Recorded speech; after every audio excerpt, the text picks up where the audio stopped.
सिर्फ संदेश नहीं, अनुभव है कुंभ। बहुत से लोगों के लिए एक धार्मिक स्थल हो सकता है, लेकिन हजारों करोड़ों लोगों के लिए आध्यात्मिक यात्रा का एक गहरा अनुभव।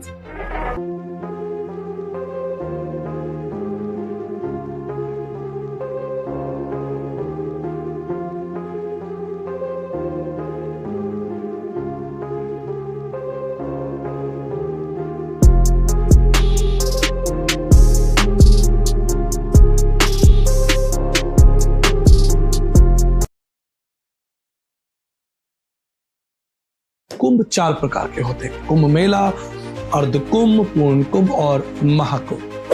पौराणिक विचारधारा के अनुसार कुंभ की कथा एक बहुत प्राचीन है। कहीं दूर आकाशगंगा में समुद्र मंथन के दौरान अमरता को प्रदान करने वाला एक कलश निकला। इस कलश के लिए राक्षसों और देवताओं के बीच भयंकर युद्ध हुआ। अमृत कलश को राक्षसों से बचाने के लिए कुछ शक्तिशाली देवताओं ने कलश की सुरक्षा की, जिसमें बृहस्पति, सूर्य, चंद्र और शनि थे। ये चारों देवता असुरों से अमृत कलश को बचाकर 12 दिन और 12 रातों तक भागते रहे। ऐसा माना जाता है कि 4 जगहों पर इस कलश को रखा गया: हरिद्वार, प्रयागराज, उज्जैन और नासिक। कुछ दार्शनिकों का मानना है कि इन 4 स्थानों पर अमृत कलश से कुछ बूंदें गिरी और इसी के लिए इन 4 स्थानों पर कुंभ मेला मनाया जाता है। मैं ऐसा सोचता हूं कि काश कुछ बूंदें रूस, फ्रांस, जापान, न्यूजीलैंड और अरब देशों में गिरती तो अरबों खरबों लोगों का मोक्ष हो जाता और उन स्थानों पर भी कुंभ की ध्वनियां गूंजती। परंतु दुख का विषय है कि ऐसा नहीं हो पाया। कुंभ मेले का मकसद श्रद्धालुओं को आत्मशुद्धि का मौका देना है। मान्यता है कि कुंभ मेले में स्नान करने से पाप धुल जाते हैं और मोक्ष की प्राप्ति होती है। कुंभ मेले में साधु संत, गुरु, भक्त एक साथ आते हैं। भक्ति, ज्ञान और सेवा का आदान प्रदान होता है। कुंभ मेला कल्पवासियों, साधुओं और आगंतुक और मोक्ष की इच्छा रखने वाले हजारों करोड़ों लोगों का एक विशेष समागम है। कुंभ की सबसे रोचक बात यह है कि लाखों करोड़ों लोग बिना किसी निमंत्रण के बड़ी श्रद्धा और आनंद के साथ वहां पहुंच जाते हैं। प्रिय मित्रों, मृत्यु का भय मनुष्य की सबसे बड़ी चिंता है, जिसे निकलने के लिए हर धर्म में और हर संस्कृति में एक प्रयास देखा जाता है। कुंभ की संपूर्ण कथा एक सांकेतिक घटना है, जैसे असुरों और देवताओं के बीच भयंकर युद्ध, सांप का रस्सी बनना, कछुए की पीठ पर मंथन होना और देवताओं का कलश लेके भागना और कलश को प्राप्त करने के लिए राक्षसों का उनके पीछे भागना। इसलिए कथावाचकों ने हम पर यह भरोसा जताया है कि हम उस कथा का भावार्थ समझें। इसलिए कुंभ एक प्रतीकात्मक घटना है जो मनुष्य के जीवन और मृत्यु के संघर्ष का एक दार्शनिक उदाहरण है। आपको एक और रोचक बात बताना चाहते हैं कि देवताओं और राक्षसों के इस समुद्र मंथन के दौरान कुल 14 प्रकार के जो रत्न हैं वो प्राप्त हुए। हलाहल विष, कामधेनु गाय, उच्च श्रवा घोड़ा, ऐरावत हाथी, कौस्तुभ मणि, कल्प वृक्ष, रंभा नामक अप्सरा, देवी लक्ष्मी, वरुणी अर्थात मदिरा, चंद्रमा, परिजात वृक्ष, पांचजन्य शंख, धनवंतरी और अंत में अमृत कलश की प्राप्ति हुई।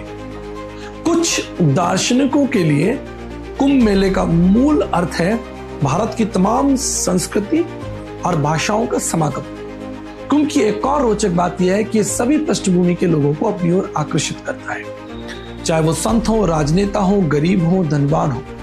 हमारा मानव शरीर भी किसी कुंभ से कम नहीं है। इसमें 206 हड्डियां, मांस, रक्त, दिल, दिमाग, किडनी, फेफड़े एक साथ काम करते हैं और जीवन को प्रकट करते हैं। श्रद्धालु मानते हैं कि कुंभ मेले में स्नान करने से मनुष्य सभी पापों से मुक्त हो जाता है। इस प्रकार वह व्यक्ति जन्म और मृत्यु के चक्कर से छुटकारा पा लेता है। निस्संदेह यह भी कहा जाता है कि मनुष्य को स्नान के बाद एक पवित्र जीवन शैली की आवश्यकता है, नहीं तो मनुष्य फिर से कर्मों के बोझ तले दब जाएगा। मित्रों, अगर भारत में सबसे बड़े सम्मेलन की बात की जाए और भारत के राष्ट्रपिता की बात ना हो तो ये वीडियो अधूरा है। 1925 में महात्मा गांधी को हरिद्वार में आयोजित कुंभ मेले में आमंत्रित किया गया था। अपनी आत्मकथा the story of my experiment with truth में गांधी जी ने स्वीकार किया है कि वो किसी भी प्रकार के धार्मिक मेले के लिए बहुत ज्यादा उत्सुक नहीं थे। हालांकि उन्होंने इस कुंभ मेले में भाग लिया क्योंकि वो हरिद्वार के गुरुकुल के संस्थापक महात्मा मुंशी राम उर्फ स्वामी श्रद्धानंद जी से मिलने की बहुत इच्छा रखते थे। उन्होंने लिखा है कि इस यात्रा के दौरान मुझे तीर्थ यात्रियों की धर्म परायणता के साथ साथ बहुत सा पाखंड, मूर्खता और बहुत सी ऐसी बातें भी दिखाई दी जो अध्यात्म के विरोध में थी। चूंकि गांधी जी एक सिद्धांतवादी व्यक्ति थे, इसलिए वो किसी विशेष तीर्थ स्थान में रुचि नहीं रखते थे। वह अपने आसपास की चीजों को निष्पक्ष और तार्किक रूप से देखने की शक्ति रखते थे।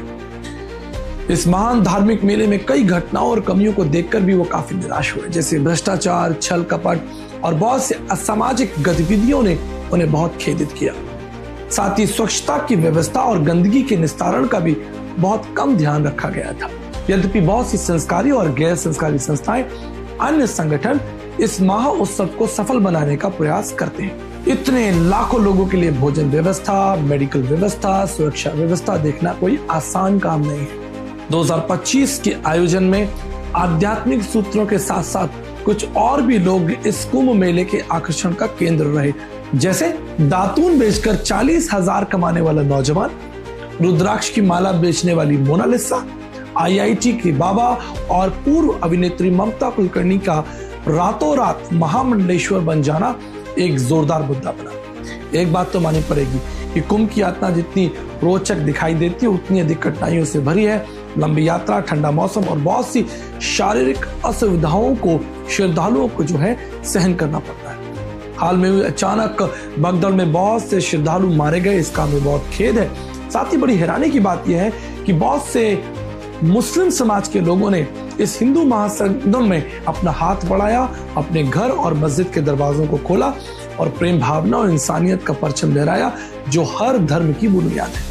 मित्रों, डुबकी लगाकर श्रद्धा से स्नान करना न केवल भारतीय संस्कृति का हिस्सा है, परंतु बहुत सी प्राचीन एशियाई और यूरोपीय संस्कृतियों में इसकी झलक देखी जा सकती है। यहूदी लोग जब 430 साल की गुलामी के बाद वापस लौटे तो बाइबल के अनुसार यहोवा परमेश्वर की सहायता से 6 लाख पुरुष और उनका परिवार समुद्री मार्ग से पार होकर निकले, जिस बात का प्रतीक है कि स्वयं परमेश्वर ने उनका शुद्धिकरण किया।